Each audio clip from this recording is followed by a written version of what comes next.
Good morning, everybody, and welcome to the March PiT briefing this morning in this beautiful location here at the State Library. For those of you who don't know me, my name is Vanessa Douglas-Savage. Well, that's a good start, isn't it? You can tell I'm not a morning person. And today I'll be your MC as we hear about some really interesting opportunities and initiatives that are happening across some of our HHS hospital and health services this morning. In my day job, I'm the Executive Director of the Office of Investment of Assurance and Investment. I also look after the Queensland Government Enterprise Architecture and the $200 million investment in the digital strategy for Queensland. Green button. So, this morning as we start, I'd like to acknowledge the traditional owners of the land on which we're meeting today. We're meeting in Meanjin, the owners of the Turrbal and the Yagara people. And I'd like to extend my respects to elders past and present, all the First Nations people in the room, and those of us that are joining on the live stream. Now, here's the really boring part. You've probably all heard this before. In the event of an emergency, beep, beep, beep, whoop, whoop, whoop, someone will come and get us. We'll get out of here. We're not going to get burnt to a crisp this morning. If you've been here before, you may be aware that the bathrooms used to be across the hall, but to keep you on your toes this time, they're upstairs. So if you do need the facilities, just please head out that way. And look, I hope you all had a chance to grab a coffee and have a chat to some of your colleagues outside before you came in this morning. We are very pleased to be here at the beautiful State Library of Queensland.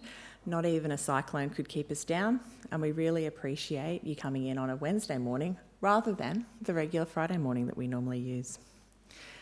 And as I foreshadowed earlier, this morning we've got some representatives from our hospital and health services here to talk about their various initiatives and the opportunities that exist in those areas. I think it's fair to say for a long time we've been talking about becoming digital, and now we're in an era where we are digital. We can't get away from that digital aspect of our lives.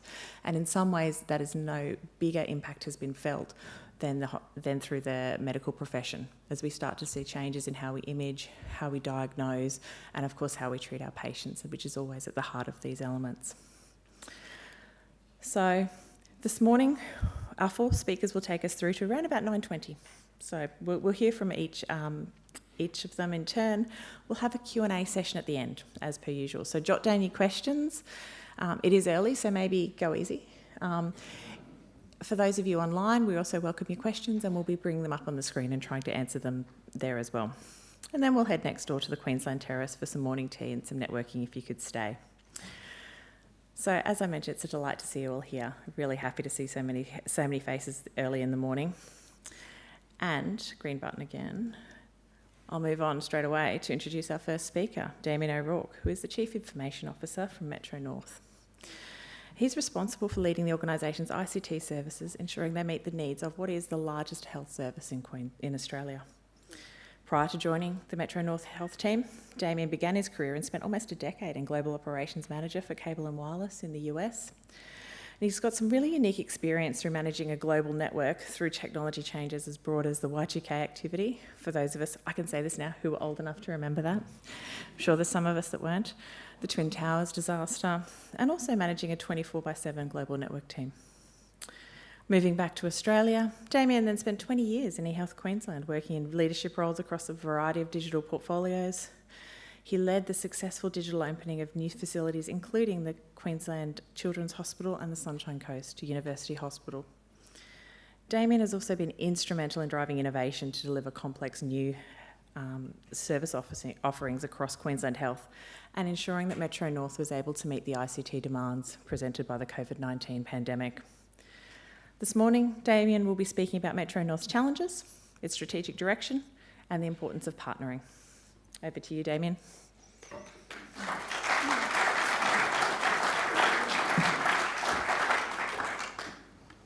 Thank you and good morning. A lot of that was true, so thank you very much for that. It's good to see so many familiar faces. Makes me think being involved in ICT and Queensland Health for a long time.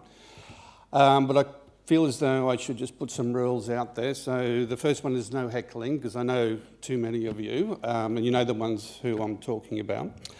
My slides today I'm just going to encourage you to read the bullet points there, so I'm not going to drill down onto them too much, but I'll provide some commentary. But really, they're up there for you to digest. It's been a while since I was last here at a PiT session. I think the last time was the old-fashioned 10-seater tables and those types of things. I was listening to a Queensland Health exec who was giving one of those My First 100 Days summaries. I don't remember too much of that, except for his very last slide, which was a picture of the Titanic on the bottom of the ocean. I didn't agree with a lot of the things that he said that day. However, I do believe that as a system that we have improved considerably since then. My involvement with the HHSs and the way that we collaborate is making meaningful change. eHealth Queensland is adopting, different ways of thinking. They're very much moving away from, well, not just concentrating on their typical enterprise approach, but trying to understand the HHSs and where they can add additional value, particularly around where we've got common problems.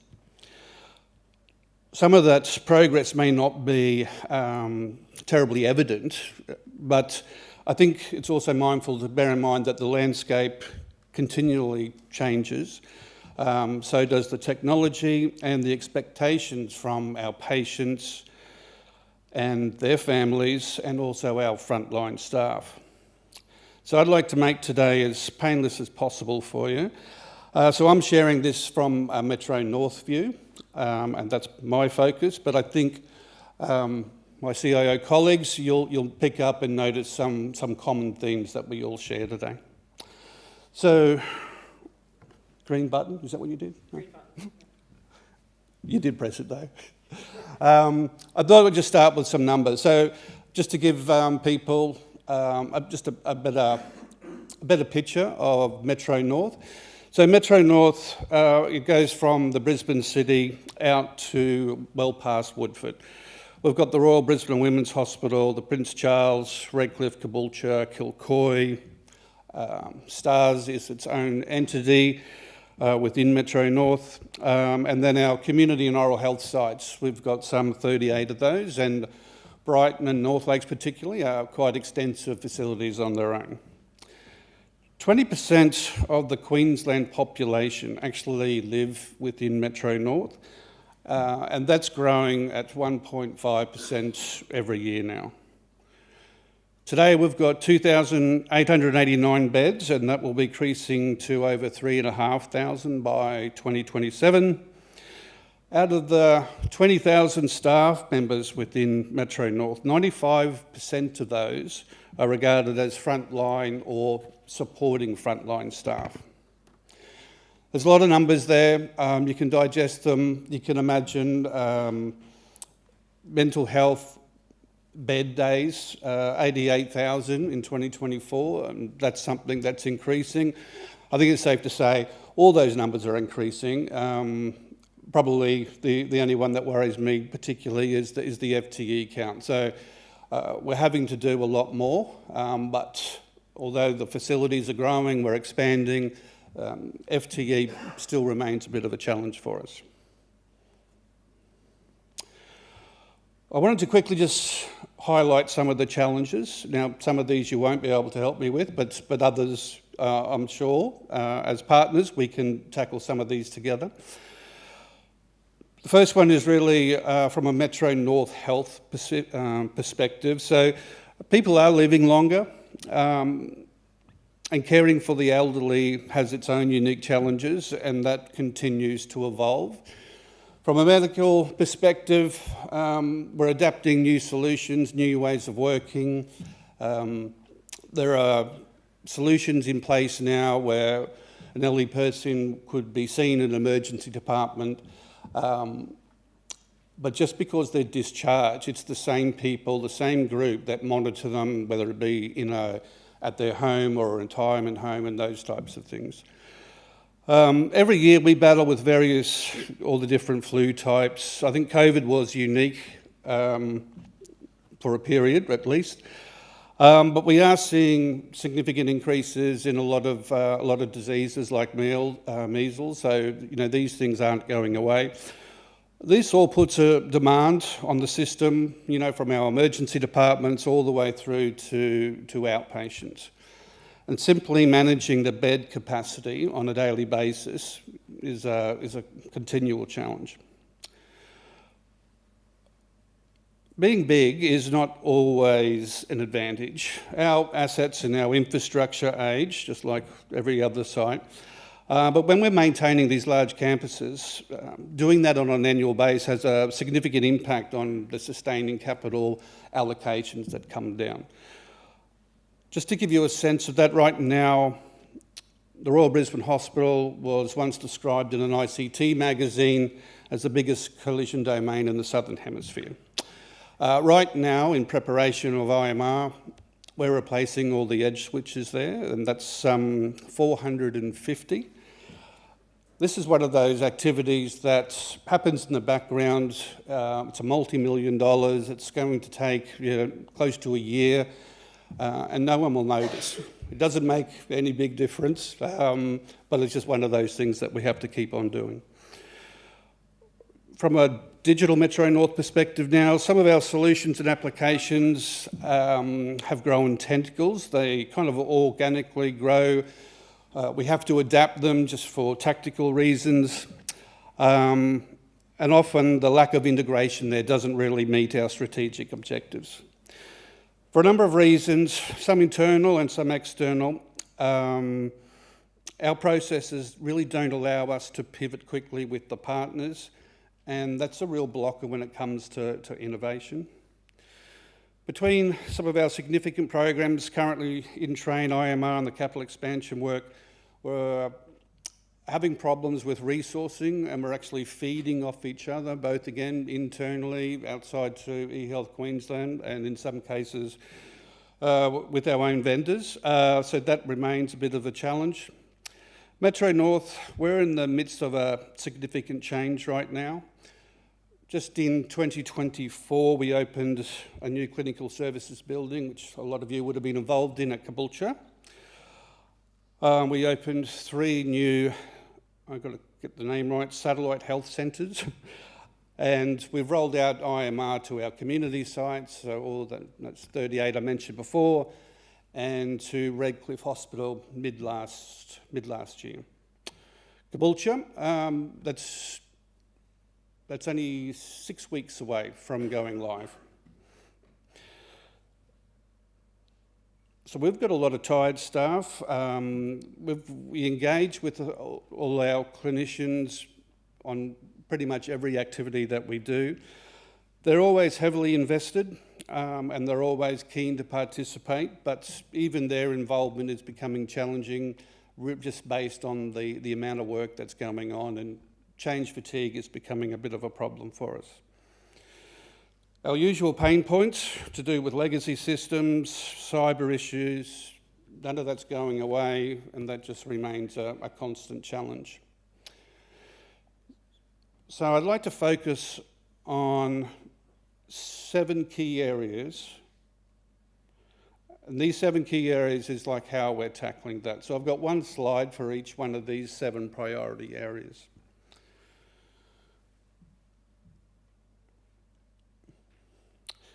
Although there's quite a few clinical statewide services provided from Metro North, some of those you may or may not be aware, but adult burns units, the Queensland eating disorder, heart and lung transplants, neonatal rescue, there's quite an extensive list. But typically, patients are coming in for those services. What's changing inside Metro North is a move to digital capable services, meaning the patients could and often remain in situ. So we're changing the way patients are connecting to our clinicians and to our services. On the back of COVID, there was a lot of great work done in the virtual space, virtual environments. That work was never lost and harnessed and embraced. And we were able to kind of push ahead with the virtual urgent care capability. That's been in train inside Metro North for some time, but then we're now transitioning that to a statewide capability. If you could imagine a virtual room where patients authenticate, they register, they turn up virtually, and clinicians in Metro North, could be anywhere in the state, could be anywhere in Queensland, can log in. They have an option to either call from the platform or accessing Amazon Chime, they can do a video consult. And that has been very, very successful, and hence the move to this statewide capability now. Telestroke is another area that we're concentrating on.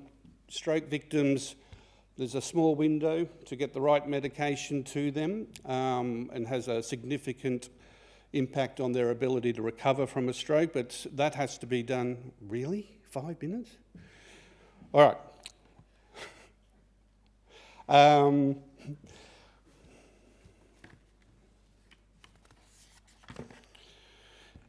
Transforming access. Okay.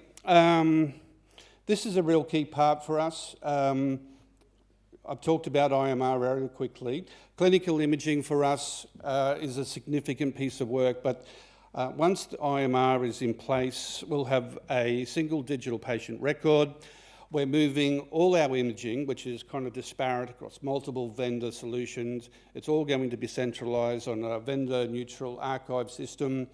Once that's in place, IMR is there, we'll be able to integrate both of those. So a physician, and this will be the first time in Queensland, I believe, that from one place we'll be able to see a complete medical record and all the imaging, both historical and current, all in one place on a single plane. What do we do with all that data? Well, we've got to make good use of it. There's a lot of work happening with dashboards, something that we call ward-to-board analytics. Robotic automation is going to be and has been quite key already. Just as an example, we've moved over 12,000 endoscopy appointments out of Hibiscus into the IMR module ESM. Once all this is in place, it kind of opens up the AI door for us. I don't think I need to talk about the need for just keeping our environment up and running, sustainable. I'll touch quickly on why that's important in just a minute. Building our hospitals of the future. Of course, we're doing a lot of work under the capital expansion program. We're spending a lot of time having the appropriate blueprints, the roadmap for each and every solution that kind of goes in there. That's going to be quite key and something that will be harnessing, and set us up for multiple years ahead. I don't need to explain, but I suppose one of our biggest problems is really around a lot of the solutions, a lot of the software. Everything that we do now has got to be scalable, it's got to be sustainable, and it's got to be standards-based. I think we've really struggled with a lot of the spot solutions, which kind of addressed an immediate need, but like I say, if we're not integrating everything, it just becomes a huge problem down the road.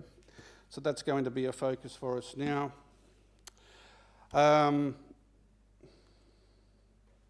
Driving innovation. I suppose what I've tried to put there really quickly is some of the priority areas. So, we talk about AI, okay? We talk about AI and why that's, it's going to be critical moving forward. A lot of these things should be fairly straightforward, but for whatever reasons, to do with the complexity of our environment, these things are always going to be some challenging. But I think for us, our focus is going to be really ensuring that it's all fully integrated, wherever possible, through a centralised, middle platform that will be integrating everything from a Metro North perspective will be quite key. For you, PCs and trials, so not PCs, POCs, trials, limited production deployments, whatever you want to call them. I think failing early is being successful inside Metro North. Would rather do that, would rather spend some time working with vendors, would rather know that we're getting something that's fit for purpose. That is far better than rolling out something that we're tied into for multiple years that isn't addressing some of the fundamental problems. All right, I'm just going to quickly share this for you. Patient flow is something we're tackling, and when I talk about patient flow inside Metro North, what we're saying here is everything that happens from once you arrive. What I'm going to show you, so it's the whole patient flow, through emergency, through the wards, the whole thing. The video will talk to it. It's really just to give you some insight about what will be coming to market, what we're trying to tackle, and don't underestimate the amount of work involved. If I press the green button, will it play? Give it a go. Each year we help more than 2 million patients across our hospitals and services in Metro North Health. With thousands of people moving through our health service daily, efficiently managing their clinical and operational needs is crucial. Unfortunately, the flow of patients through our health services may not always be as timely as we would like. Let's take Mike as an example. Mike fell off a ladder and called 000. He arrives at emergency in an ambulance but waits because it's busy. Mike is taken to X-ray, where they confirm he has a broken leg that requires surgery. The team needs to find Mike a bed while he waits for his operation. With the hospital full, he waits in emergency. This means the space for treating patients in emergency is impacted. A bed is identified in a ward, but Nancy hasn't been discharged yet. Before she can leave, her care team must confirm her referral to community services is accepted, which takes time. After Nancy is discharged and the room is cleaned, Mike is admitted, but his theatre case is delayed when he eats lunch. Someone forgot to leave a fasting message in the system. Following his operation, he recovers well and is due to be discharged. However, his team discovers Mike lives out of town and has no way to get home. Transport must be arranged before he can leave the ward. Mike will also need a follow-up specialist outpatient appointment coordinated with transport, delaying his discharge again. Mike's hospital stay has been extended unnecessarily due to poor system integration and complex communication processes. We know the timely flow of patients to their next care environment reduces bed blockages, creates space for incoming patients, and reduces risks associated with prolonged hospital admission. By understanding the moments of frustration, confusion, or inefficiency which impedes this flow, we can identify opportunities to improve, which will lead to better outcomes for our staff, patients, and the health service. Metro North is developing a plan to better integrate digital technologies to optimise patient and operational flow across our facilities and services. By understanding where our digital systems intersect with patient flow processes, we can create a vision for Metro North that has a fit-for-purpose, integrated, digital patient flow solution suite to support safe and sustainable patient care in the future. Having staff inform what information or data is required at different stages in the patient's journey is essential to identify what we need in the future. Tell us your ideas to help shape the future of our digital systems to support patient flow and create a more connected, compassionate and seamless healthcare service. So just quickly, this is huge, I think, for Metro North.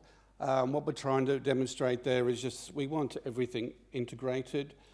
We will be going out. We will be seeking, your involvement in how we tackle that. But we're not underestimating the amount of work. For us, we've been doing that for about 6 months.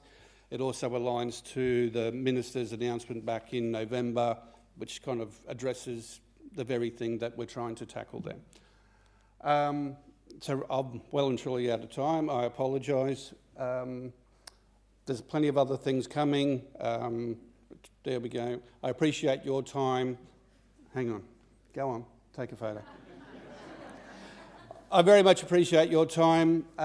So thank you and enjoy the rest of the day.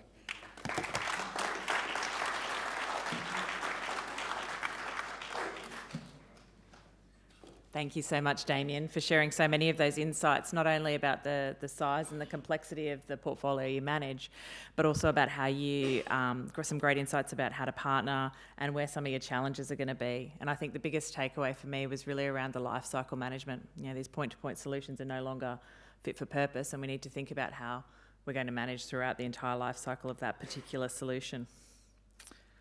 So, I better double-click that time, Damian, double-click. So moving right along, I'd like to introduce our second presenters, Adrian Clutterbuck and Adi Gafni. Adrian is the Executive Director of Strategy and Transformation at Children's Health Queensland.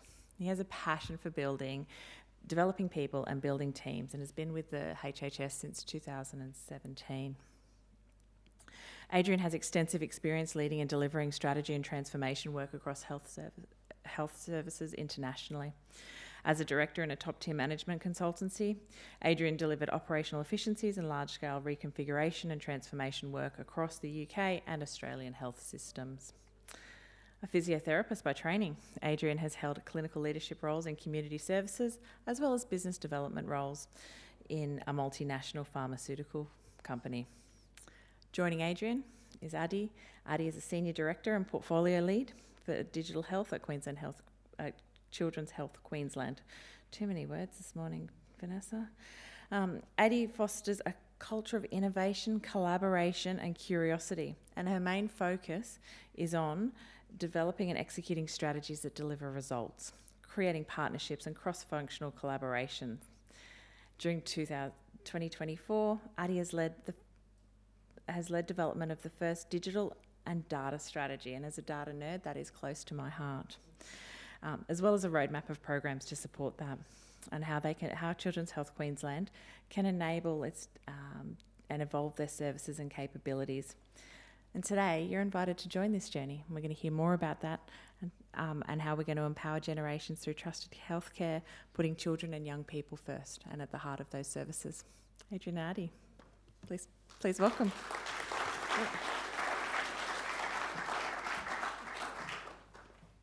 Thanks, Vanessa.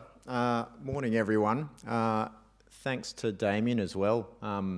I could reflect a lot on what you were presenting up there, and particularly Mike's journey at the end there. I kind of feels like a lot of universal challenges described in that, so I would probably say ditto to a lot of your presentation. My name's Adrian. I'm the Exec Director for Strategy and Transformation for Children's Health Queensland, and I'm just going to open a little bit with a bit more information on who Children's Health Queensland is, because I know there's a range of you that we're delighted to meet for the first time, but wanted to give you a little bit of that context, and then I'll hand to Adi to talk a little bit more about our first crack at a digital and data strategy at an enterprise level and kind of what that's meant and what it means for partnering opportunities for us.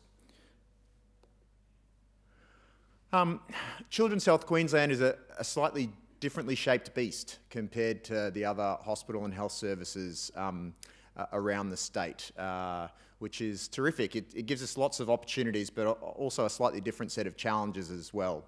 I'm going to start with probably the simple, most best understood aspect of who we are and where we work in the system, which is kind of that green box on the far left there that a range of you will pass each day in kind of South Brisbane. So on one level, we run the Queensland Children's Hospital. And so we've got a range of specialist paediatric services that are available once in the state that run out of that as a specialist centre. We've also got about 70 different sites around Brisbane where we have community and local services where effectively we've got the role of a local paediatric provider, but typically we're the tertiary and specialist paediatric provider. So what that means is if you're living in Mackay and Toby's seen the GP and the GP can't help you, typically your care goes to Mackay Hospital and the paediatric team there. They've got a paediatric team there typically. And actually if it's something that they need help with, that's when they involve us. So we're the kind of specialist end. But then for a large chunk of Brisbane, we also play that local children's hospital role. And so that's one fairly easily understood role in the system. The second one that's really fun and challenging is the next one along. Effectively, we think about a network of kids' care across the state. So similar to the kind of 20% figure I think that you gave, Damian, about 25% of Queensland's population is under 18. So I'm thinking about a quarter of the state's population. Lots of you will be parents and part of this as well. We think a lot about what a network of care looks like across the state for paediatrics. So we think about, be that Toby in Mackay, or if we've got Debbie out in Mount Isa or somebody else in Longreach, we have a role effectively in being whatever's needed to support that network of care. So often those are kids with mental health issues, chronic conditions, and depending on what's available locally in their local hospital and health service, we partner. So often we're the advice line right through to an outreach service. So wherever that local paediatric service ends, we tend to start. And that can look very different across the 15 hospital and health services across the state. So when we talk about partnering today, we're quite used to that because in some ways we have to partner and network with all of the other hospital and health services and their paediatric teams across the state, as well as the primary health networks and those pieces as well. So that sense of a role within everyone's pathway of care, and from a digital point of view, fascinating to think of families not being disrupted by how much time they spend with us in Brisbane. So that opportunity of Toby in Mackay or up in Cairns, and if you take a year of his care, how much more of that year could be delivered closer to home with the local support team, which is where his family wants to be. They don't really want to come down to the green box unless they have to, is a really opportunity for lots more embracing of digital enablement. The final role on the far right is actually that of population health. So whilst we aren't the department, we're a provider service, so we get paid to deliver clinical care. We spend a lot of time thinking about equity in that top right-hand corner, that sense that for different parts of that 25% of the state who are kids and young people, their health and well-being is not about the service they get in hospital. It's actually often about social determinants of health and all the other things we know and you would see that goes to making a kid healthy, active, and having a great sense of well-being. That's a tricky place to play because actually often that's us advocating, us stepping into data and analytics to quantify what's the health and well-being of the young people around the state. And what does that mean in terms of the planning and investment of services going forwards? So whilst we're not the department, so to speak, on that, we spend a lot of time partnering with other parts of the system about that population health for kids and young people across the state. So when you're thinking of us, yes, think about we are a local health service. We're probably, I guess, about a quarter of the size of Metro North, but we've got all the challenges of running a busy acute hospital, all of Mike's patient flow issues as well. We've got the second factor of what a digital enablement look like in terms of how we partner with all the other parts of the state. And then the third aspect is what do we understand about the population health of kids and young people and how do we use that data to inform investment in services. I love working at Children's Health Queensland because we've got a great set of values and it's important for our partners to know that because that's really important in terms of how we partner and who we partner with. One of our core values is imagination, which I love. Our customers are all about play and doing things differently.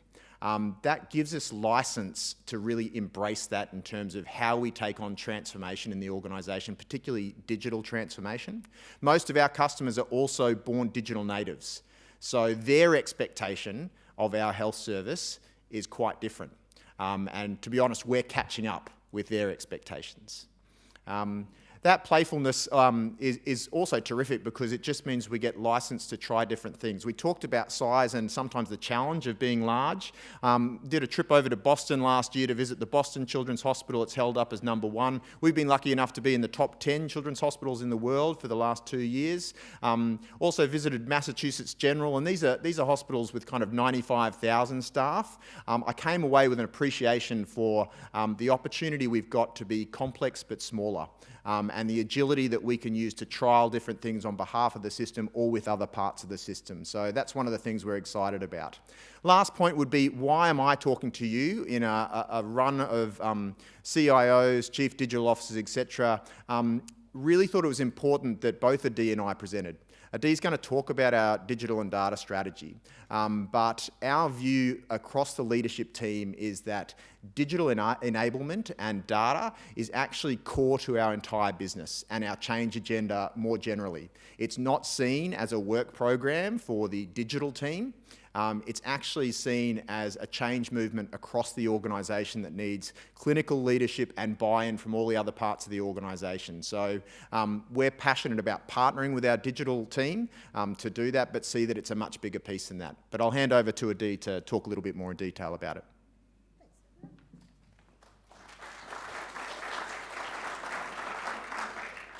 So a bit about the CHQ journey today. So we opened the hospital in 2014 and we had a very big mission, as you can imagine.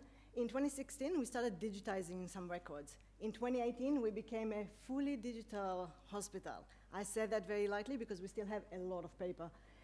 Since then, we invested in things like imaging informatics. I think we were the first one in the state.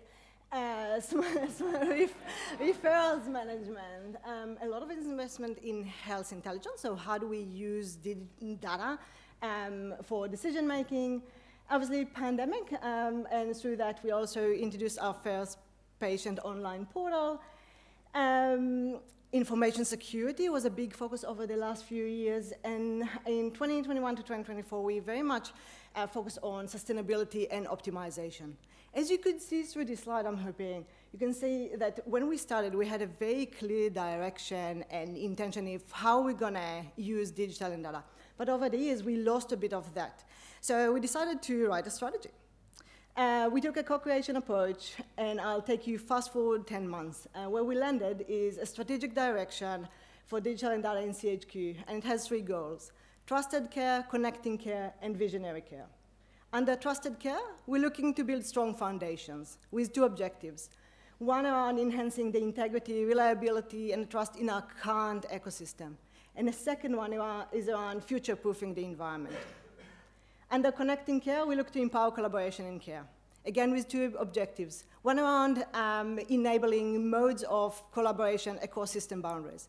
And system boundaries could be 2 clinicians working in the same hospital and helping kids. Or they could be us and a Department of Education, for example. At the moment, we're really good when it comes to physical co-location, but digital is a whole different story. The second objective is around enabling digital modes of collaboration across geographical boundaries. As Adrian described, we have a statewide role. And for us, it is important that the same experience for kids in Cairns or in Mackay is like what they get here in Brisbane. Under visionary care, we're looking to transform for impact. Again, 2 objectives. The first one is around enhancing advanced initiatives at the point of care, really bringing innovation to the point of care. The second one is around becoming a powerhouse of innovation and experimenting in this space.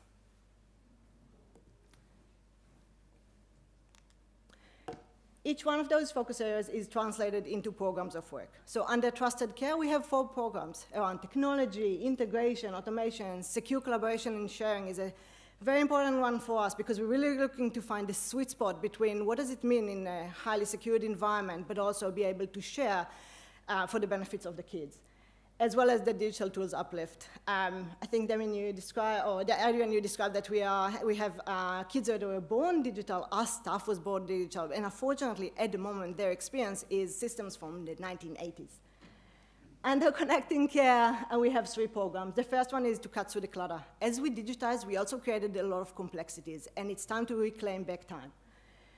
Digital connection is how we bring care team together throughout the patient journey. And then in the unified digital experience is when we look to bring the consumers into the mix.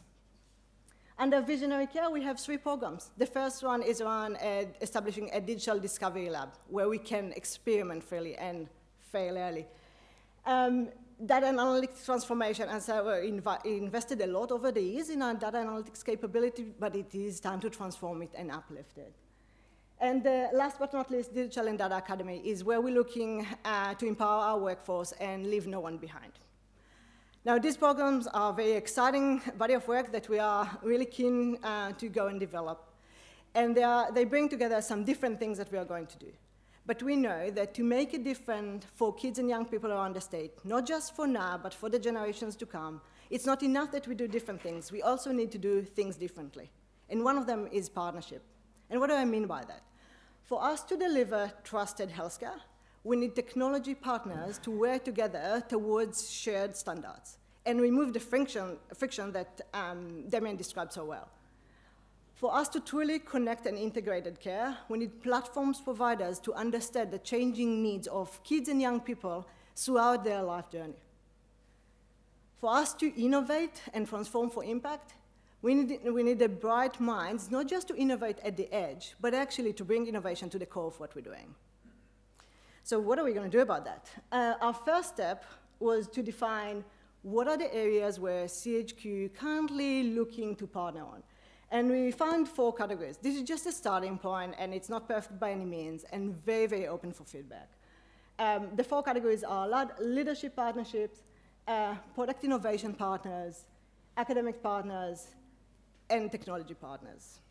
So if you're sitting here today and all of that resonates with you, but you're wondering, but where do I start? We believe that the starting point is a conversation. It's on how are we going to find the partners with which we are sharing values, we have shared values, we're sharing the vision, and are willing to take a mission and pilot what partnering differently for the benefits of kids and young people could look like. So by all means, don't be a stranger, and happy to have a chat.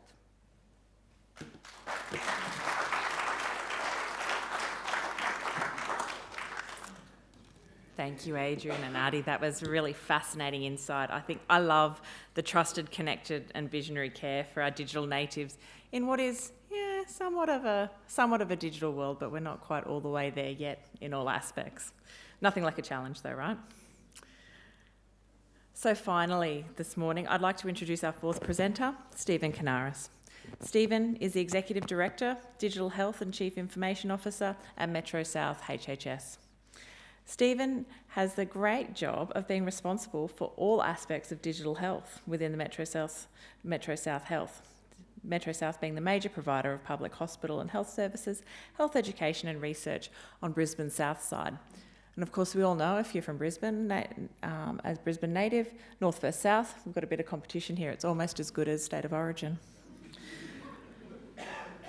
Stephen is a seasoned digital health and informatics leader with public sector experience of more than 15 years in practical areas such as digital health transformation, project and program management, and analytics. Stephen is also a visiting fellow at the Faculty of Health, School of Public Health and Social Work at QUT. Stephen, I'd like to invite you to come up and share your thoughts.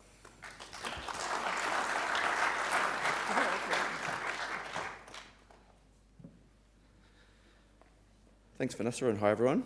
It's great to see some friendly faces in the crowd and also faces that I don't know, but hopefully look forward to partnering with you and connecting with you more into the future.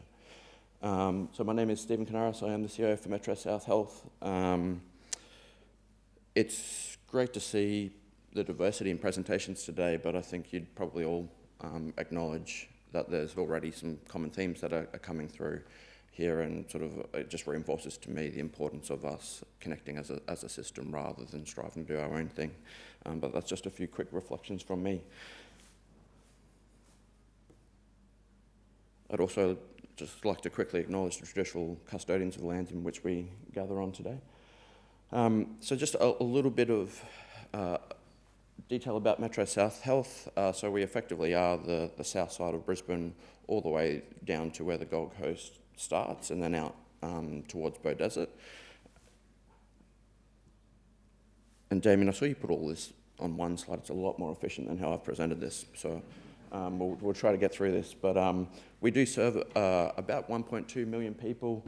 It's actually interesting just listening to the different presentations today. I think Damian was about 1.1, and Adrian, you mentioned about 25% of Queenslanders are under 18. So if you sort of look across the 3 presentations and us as 3 entities today, we've effectively probably got coverage for about 65% of the Queensland population. So pretty thorough coverage today. I will say, and Vanessa, you introduced it, I wasn't going to say anything, but because you've thrown it out there, Damian, you did suggest you were the biggest health service in Australia, I think it was. Noting you were, I think, 1.1 million people, we're 1.2, and given that I'm the final presentation for today, I'm just going to ram it home that Metro South is the largest health service in Australia. And sorry, I do have a bit of a bee in my bonnet, and it is applicable to today. I was recently sent a proposal from a vendor, and they had a nice sort of glossy introduction page, sort of thanking for the opportunity to present, and there was Metro South at the top, but then they had some nice, really glossy pictures, and they were all pictures of Metro North facilities. So obviously that proposal went straight in the bin. And my number one recommendation for you all today would be to get your pictures right in your presentation. But as you can see, there's a bunch of detail there. I won't go into all of it, probably just to call out a few things specific to Metro South. We are one of, if not the most culturally diverse health service in Australia, which has a lot of opportunities obviously attached to it, and does create a lot of diversity, but it equally presents a level of challenges for us. We do have a fair chunk of our population that is struggling with socio-economic challenges also. And yeah, a number of sort of probably challenges in terms of our demographics which are presented there, which we are constantly working through. So our facilities, we've effectively got 5 hospitals, so PA being our biggest one, Logan, QE2, Redland and Beaudesert Hospital. We then have a number of community and satellite health service centres that support that. Our people, we have roughly just over 20,000 people. It's interesting, even just having done this presentation and reflecting on the numbers and seeing some of the numbers presented today as well. And I will speak to it in a moment, but I'm sure many of you are aware Queensland Health at large is going through pretty exponential and rapid expansion of services. And one of our big challenges is not just the inordinate amount of work to expand. So for instance, Metro South is expanding by about 30% in size in the next 3 to 5 years. From a workforce perspective, that presents extreme challenges for us.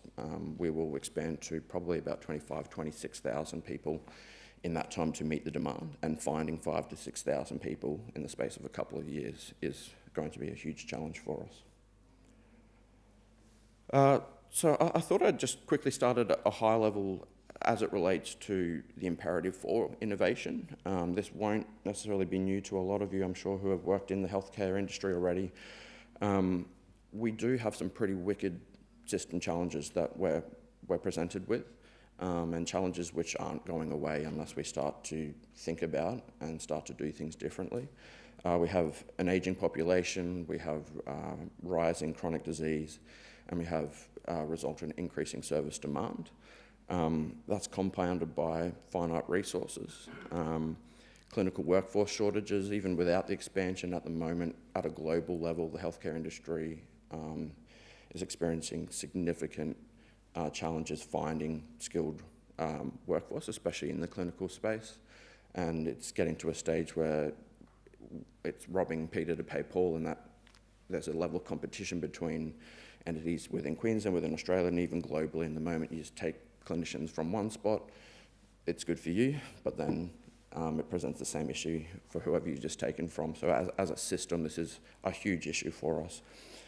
Because we then have those workforce shortages, because we've got increasing demand, there's huge impost on our clinicians in terms of cognitive burden, resulting often in burnout.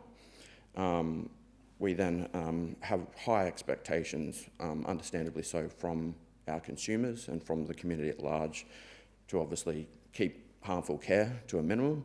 A real drive towards personalised medicine, personalised care, thinking more at the person level rather than at system level. High expectations around what we've called consumer-led care. So like almost every other industry, the consumer is at the heart and driving their own narrative, their own journey, their own interactions with the service provider. Healthcare is very lacking in that same regard. So a lot of expectations for us to uplift in that space. And then a real big focus, understandably so again, on increased equity and access. So some pretty big challenges and problems there that we're required to tackle. And I think it is increasingly being recognised that digital will play a pivotal role in addressing some of these challenges. So I thought I will speak quickly to our own Metro South strategy and digital strategy in a moment, but I thought I'd start with this. Again, many of you might have seen this. It's actually sort of pretty rapidly evolving at any point in time. When I was doing the presentation over the last week or so, it was the quadruple aim in my head, and then sort of doing a little bit of extra research, realised that it's now upgraded to the quintuple aim. But this is effectively what healthcare has produced as a broad mechanism to determine what we should focus on and how we should focus on in the innovation transformation space, and constantly coming back to these core paradigms and asking ourselves, is it ticking these boxes? Is it delivering against these aims? If not, why are we doing it? So as you can see here, a big push on improving population health, wellness in the community, long-term community health, reducing costs and improving value, improving patient experience. There's a lot of research out there that if you get the patient experience right, it equals better patient outcomes. Advancing health equity, improving care team well-being, as I mentioned. So they're quite broad topics, but again, really important, I think, for us to start narrowing in and asking ourselves what we're about to do, what we're looking at, what we're strategizing on. Is it meeting these things? So just to quickly touch on our own Metro South plan. So we do have an overarching Metro South plan. I'm super excited to say that there is a dedicated pillar within the overarching Metro South strategy, completely dedicated to digital. That shows and demonstrates from our CE and from our board perspective a true commitment and recognition that digital will sort of play a pivotal role in the future of our healthcare. And our CE has effectively given us a bit of a mandate that she's not interested, and we've all sort of wholeheartedly signed up to this, not interested in our strategies being nice glossy documents that gets published on our public website, and you can access this document, by the way, on our public website, and then sort of filed in the bottom drawer of our filing cabinet, but meaningful documents which inform and drive everything we do. So as I mentioned, that's where we fit in terms of the different strategies. So we do have a vertical within the Metro South strategy. We then have a dedicated digital health strategy. This is, again, this is all accessible on our public website, so I won't go into this in detail, but just to call out, I guess, the key focus areas within our own digital strategy. This is a 5-year, 23 to 28 strategy. We have a focus and intent to streamline digital health adoption and get better and quicker at innovating and undertaking research, digitally empowering our consumers, families and care providers, freeing care delivery from time and place, ensuring we get the right information to our service providers at the right time, ensuring everything we do has a level of trust and security attached to it, and ultimately, and underpinning all of that, is enhancing safe, quality patient care. I thought I'd just take a quick moment. This is part of our strategy, but also a lot of our focus in the digital health space. We're not too interested in being really technically focused, solution focused as the first step in anything we're strategizing on.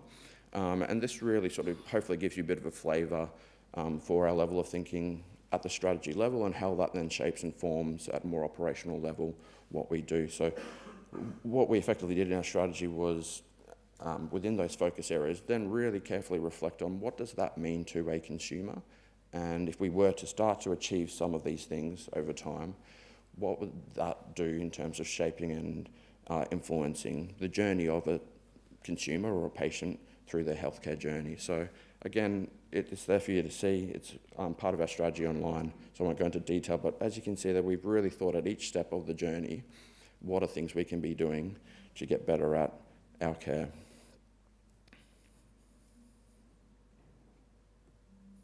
Sorry, hit the wrong button there. And this is another sort of level down, but a more practical level to this. This is sitting in the outpatient space where, again, we have some wicked issues with demand, servicing the need, and sort of a lot of those challenges I called out earlier sit in the outpatient space. And again, a big part of this is for us is understanding our consumers' expectations and our current consumer experience, and starting with that, before we jump straight into solutions and sort of assuming what we think is best for our consumer. As I said, there's a lot of research out there that says if you get your consumer experience right, for a number of different reasons, it will lead to better health outcomes. So with that sort of thought process in mind, we recently undertook this process with a local consultancy called Evolve Health, so shout out to them, where we did probably 100 different consumer and clinician interviews. We did workshops, we did time and motion studies, we consulted with GPs in primary care, and we've effectively mapped out the full journey of a consumer from the point they start at a GP with a referral into the health service all the way through to coming out the other end after that care's been delivered. And really importantly, we've approached this from an empathy and a pain point perspective, understanding not just the process, but at each step of that journey, what is our consumer's experience? How are they feeling? What are their points of pain? And allowing that to then inform our solution design. And this is just an example there. Out of that process, we then have developed personas, appreciating that there's not just one type of consumer. We've got many and varied consumers, so really trying to think about the main different personas that we can start to map out and understand how we then give a more personalised and tailored sense of direction in the digital health space. So I thought I would just quickly, I could never do all of our priorities justice by trying to cover them all in 10 or 15 minutes, so I thought I'd throw them out there on one page just for you to get a sense of the type of things that we will be focusing on, coming back to looking at that experience, looking at that quintuple aim and our strategies. And as I said, sort of ensuring that we are coming back to that quintuple aim and mapping those things and ensuring that there is a sense of alignment there. I just want to emphasise some of these things are our strategy and intents at a Metro South level. Other things we'll be looking at partnering with other health services and importantly Health Queensland, the department, on appreciating that we're all operating in a larger system. A lot of the focus is around AI. We're doing some, as a children's hospital, some trials in ambient AI, which has extreme sort of value attached to it. In its early days trials, we're looking at digital front doors, patient portals, automation, really how we start to get better at presenting the right data at the right time in real time to our clinicians and to our service leaders. And again, looking at the health equity side of things, leveraging telehealth, especially in virtual care capabilities, to open up access to care for some of those more remote or disadvantaged communities which may not always be able to easily get into our facilities. So I'll just finish this with this slide, obviously reflecting on the nature of the audience today and the intent out of today's presentations and working with my good friend ChatGPT. I developed this for this presentation, but as I developed it, I thought, hang on, this is actually pretty good, and I think we might use this as a solid and ongoing mechanism to give us a sense of who we should partner with, appreciating that any point in time from an industry perspective, but also from us as a health service looking at who we engage with, we really sort of need to find that sense of alignment. So these are some of the guiding principles that we've started to develop for ourselves. Hopefully that gives you also a sense as industry on what we're looking for. I won't go into the full detail of all of them, if nothing else, because I'm getting the sign up here. I think a key thing for me, and I've had this conversation with some of you already that we're actively either partnering with or looking at partnering with, we'll always have a transactional nature to some of our relationships, the need to sort of buy services and products. But we really are, when it comes back to those wicked challenges and issues in some of our strategies, looking for more robust long-term strategic partnerships. I will say, as much as some of the other guys mentioned proof of concepts and trials, where we are keen obviously to test and validate innovative and new things through that forum. I guess what I'd say is we are looking for relationships and partnerships that go beyond just a trial. And as you can see here across some of our principles, really looking at where there's strategic alignment, that there's mutual benefit and shared value between two entities and how we can go on a journey together, both putting skin in the game, using Metro South as the largest health service in Australia, and the first fully digital health service in Australia, as a bit of a flagship, to use us as a bit of an innovation test bed, which hopefully is good for you in terms of a case study, a point of reference to sell and scale, but also good for us in terms of that relationship and driving innovation. So I think that's it from me. Thank you.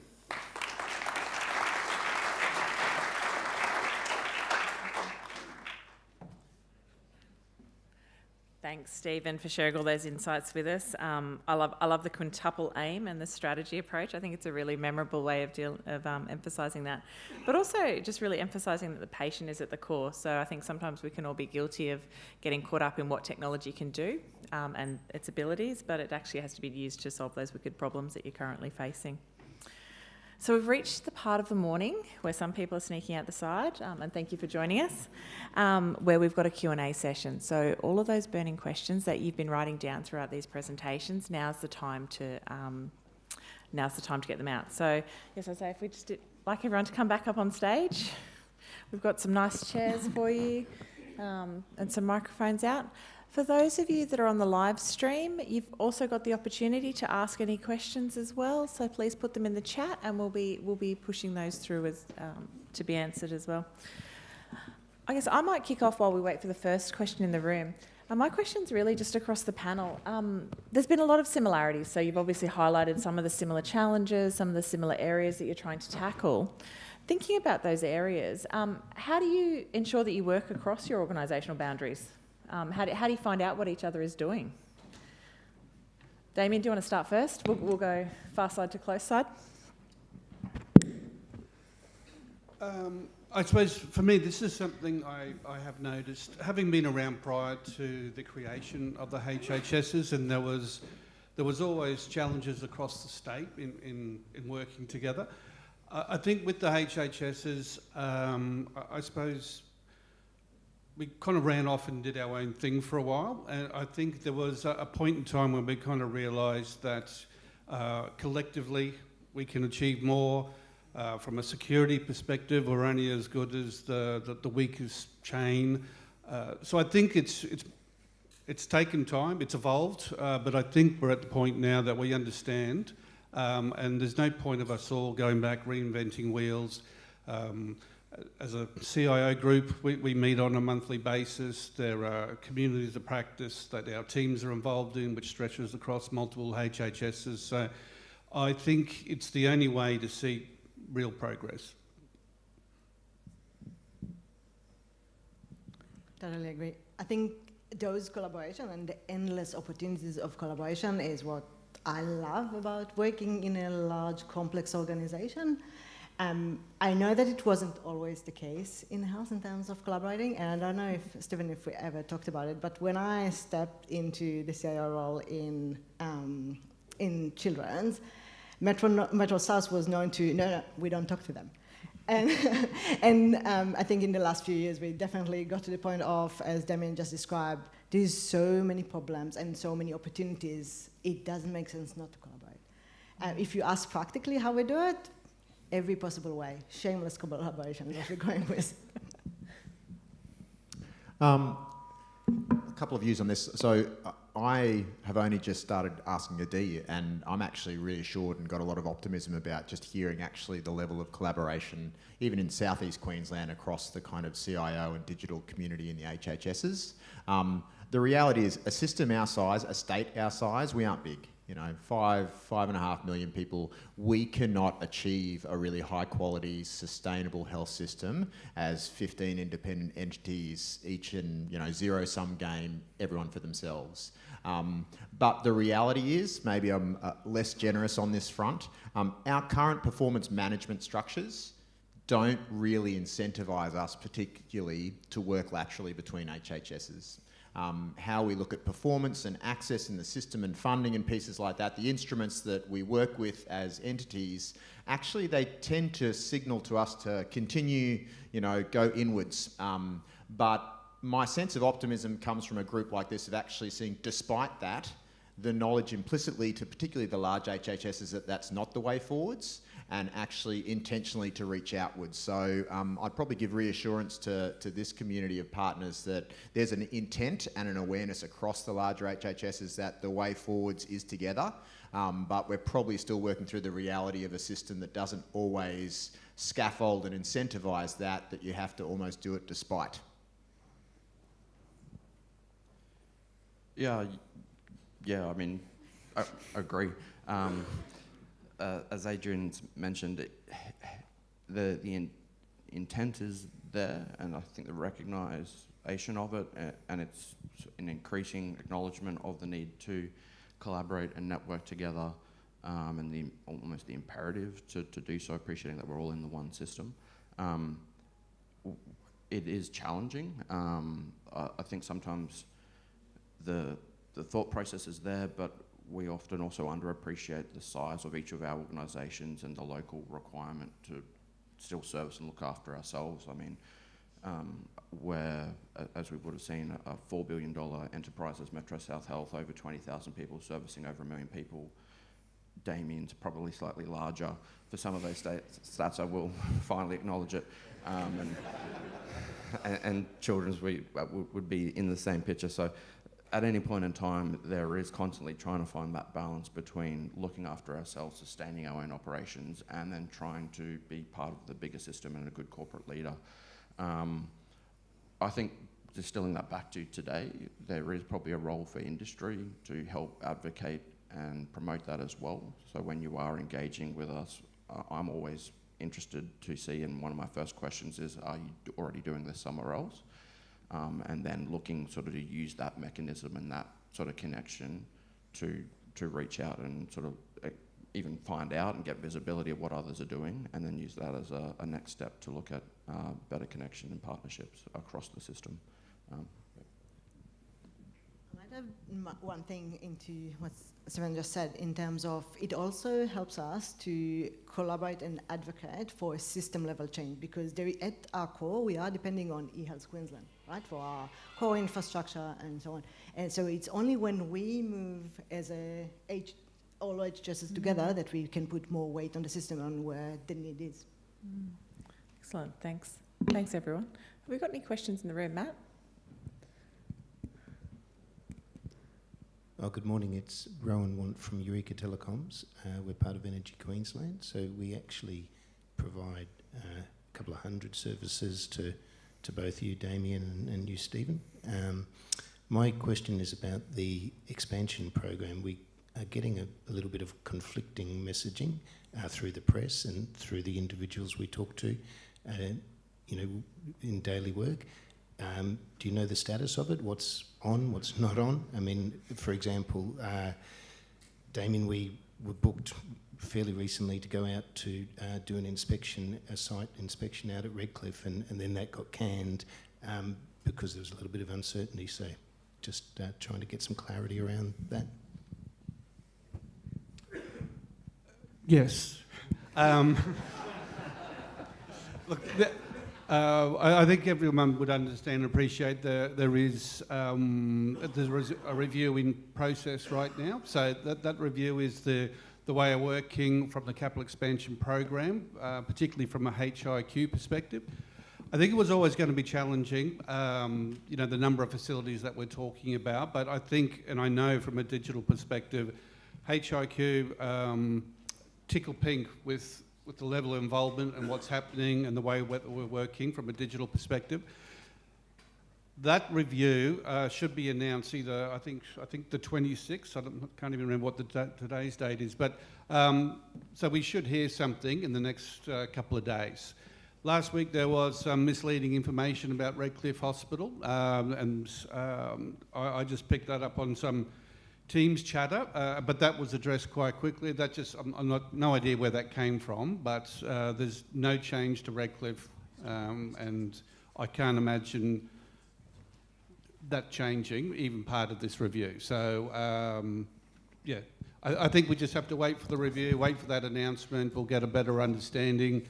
But anything you've heard, I can tell you that's nothing's out yet. Thanks, Damian. Emily, you've got a question at the back there. Yes, Adam Nabali from LCDN. I have a question to the group. There's a consistent theme there around interoperability and integration. We know it's the cornerstone of making information available at the right time to the right people. But there's a limiting factor here, how busy integration team is to get that happening with e-health. Do you see any solutions happening in the next few years to allow you to innovate and reduce that barrier to partner with companies? And the second part of my question is around fire. A lot of partners in the room made a lot of investment and effort in the past few years to adopt fire standards and APIs, but we don't see that as a core business requirement in RFPs and RFI. Is there a change that we should expect to see in more adoption of fire technology? Thank you.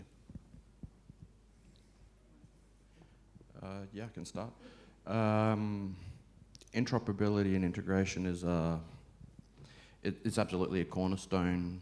I think we'd all agree for anything we have ambitions to do, especially in that more sort of strategic and transformative space, as much as we'd love it to sort of be 100% in now as well. It's probably hard for any of us to fully answer that question because we are relying on eHealth Queensland at the department level, who owns much of the infrastructure, the networking, the interoperability and integration layer. And it's not where it needs to be. I think your question was, do we see anything changing in the next few years? Probably. Hopefully.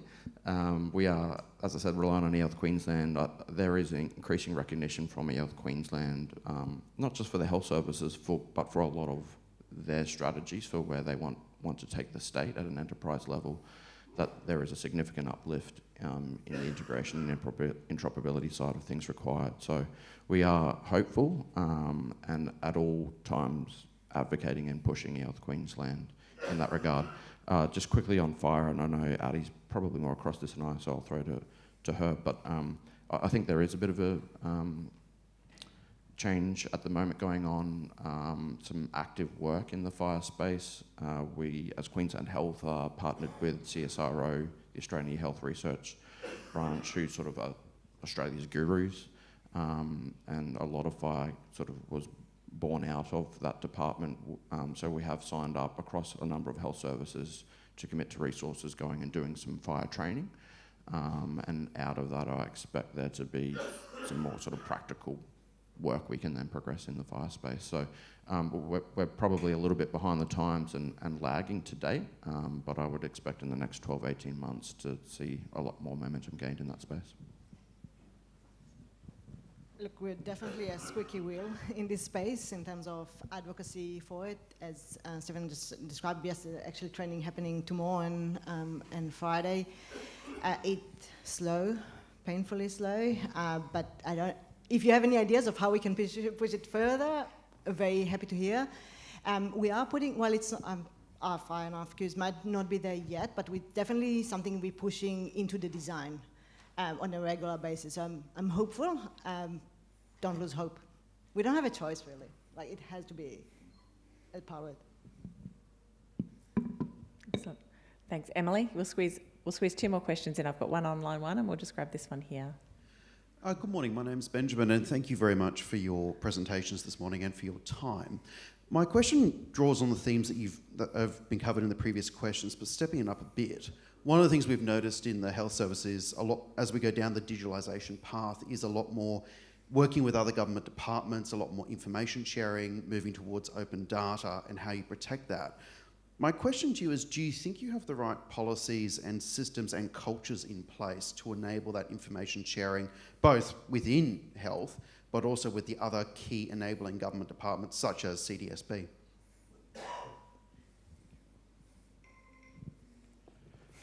I think Queensland Health is not too bad at sharing data within its boundaries. I think, to be completely honest, there's a long way to go in terms of however you want to frame it, but in the open data sharing space, a long way to go.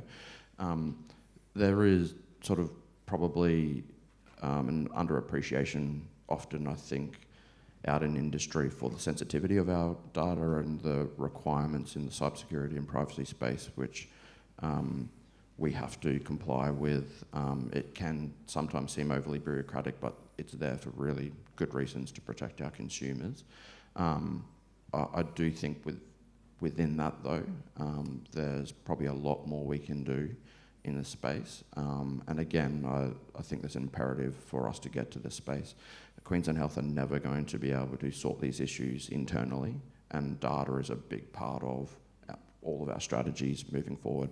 So to be able to find a space where we can open that up, get industry and importantly academia accessing that data in a safe, secure and federated way, I think is critical to any of the ambitions we've got moving forward.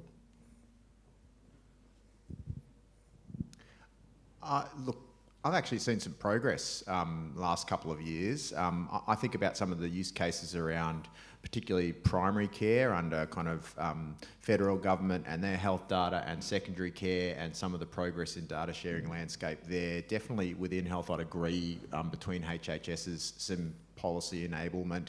I think once you move out of that, so we try and partner, so you know some of the same complex families that we're working with are working with youth justice, are working in schools and education. So if you want to actually look at a population level to understand which of the 50 families that we really should be working with based on administrative data sets from multiple agencies, that's still a really tricky space as soon as you move to a kind of identifiable data level. I think we've still got some work to do in terms of a policy landscape that enables that. But on the optimistic side, again, I'd say much more discussion and enablement of that than previously. So probably I'm not seeing barriers, I'm probably just seeing a willingness, but still quite a lot of complexity to work through. To some of your points, Stephen, you know, they're there for good reason to start with. So I might just really quickly add to that to give it a different side to some of the thinking about how we can start to get better in this space is leveraging synthetic data sets and sort of developing Queensland healthified synthetic data sets. That's a bit of a strategy with all the constraints we sometimes have to operate under. That may be an alternative which still would meet 90-95% of the outcomes that we're hoping to achieve. So Claire Sullivan within UQ and Digital Health Centre are doing a lot of work in that space. So if you were interested, she might be a great contact to reach out to as well. Thanks, everyone. And we might just close out on this question we've got from Christopher Brannigan online. And Christopher's asked, in the spirit of imagination, what are some of the priority plans to partner and reinvent connected, trusted digital care equity for some of our disadvantaged communities, such as our called and languages other than English, consumers and patients? I say, Adrian, it looks like you've got something. Yeah, happy to start with a few examples. We currently have a trial or a pilot for AI Scribe. One of the things that we have at the table is on what does it look like from a health equity perspective, because when you have a conversation, I say in Aboriginal or Torres Strait Islander, the conversation is very much as a story, and the AI solution by design will take that out in your clinical consultation, but it's very much critical for this scenario in the patient care. So that's one of those examples of where we have clinicians and health equity leads at the table as we train our AI model to help vulnerable populations. Want to give an example? Yeah, just quickly to add to that, I think AI is a massive space where we can start to tackle some of these issues. Especially with the rise of generative AI, and again, sort of healthcare is probably lagging a little bit. I've seen some amazing examples already around the ability for AI to sort of translate on the fly into other languages. So I think a big strategy for us will be looking at how we then pick that up and apply it to healthcare. Obviously, validating and sort of testing and the accuracy is critical for us, especially when we're interpreting things into other languages. If you get it wrong, sometimes it can have sort of life or death implications. So we'll need to go carefully in that space. Otherwise, the only other thing I'd add is telehealth on the access and equity side of things is really big for us, leveraging telehealth. We've recently done some work out Passport Desert Hospital with some of our First Nations communities and really targeted education and awareness of the ability to use telehealth. And we've seen an uplift of 30% in terms of attendance to appointments and leveraging telehealth in that space. So that's probably a really practical example of some of the more here and now things we are doing. Just comment for me is I still think this is a big opportunity. So we've got small examples, but I think the honest reality for me is like culturally informed care more broadly is actually still quite a frontier for Queensland Health as a system. So, and I'm not talking about digital innovation, I'm actually talking about day-to-day care pathways through a lot of our services, and actually what it looks like to really have culturally informed models that can be accessed well and fairly by the whole population. So for me, that's the starting point. So I know I'd love to give lots of examples of this, but I actually think that's the opportunity. And from a partner's point of view, great to actually be looking at how can we kind of leapfrog the sense of actually using some of the digital opportunities we've got at the moment to really move better into that space. Because I think the reality, even our traditional care models in this space are still, got some work to do about really culturally informed care. So digital I still see as a huge opportunity to not just incrementally shift that, but actually maybe do quite a step change in that space. But yeah, still big opportunity from my point of view. I'll just quickly mention everything that we do, requires consumer engagement. Every project kind of goes through that, and we get forced and challenged to come up with solutions which kind of address even some of the physically impaired people. And when we start looking at wayfinding solutions and check-in systems, to find something that works for people who struggle from sight or hearing and having one solution, that's if you think about that for a minute, that's a challenge. But I'm glad that we're thinking about it. I'm glad that we have to address it. Excellent. Thanks, everyone. And look, please everyone join us in thanking the panel today for joining us and sharing their insights.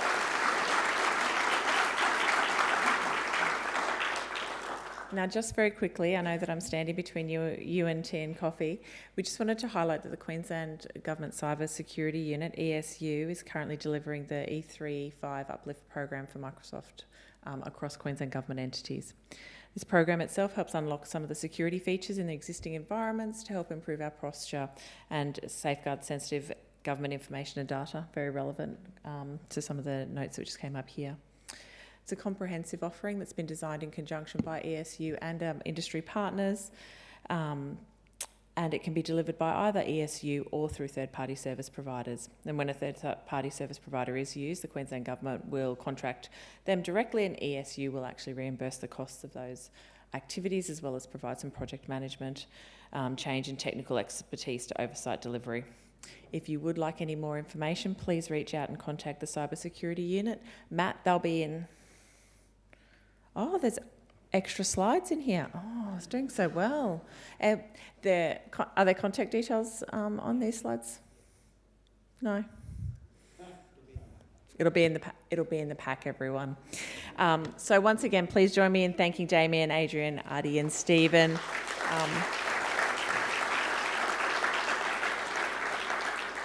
We will provide a survey, and we're really interested in your thoughts about how we can make these things more engaging, more inventive, or any ideas that you might have.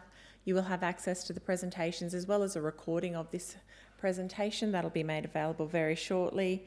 And lastly, just thank you to the PiT team and the supporting staff who coordinated the event, the State Library and our catering team, AbFab, and for everybody who turned up this morning on a Wednesday. Strange morning, but it's been great to see you all here. I hope you found everything informative, and please join us outside for some tea, coffee and some networking opportunities. Thanks, everybody.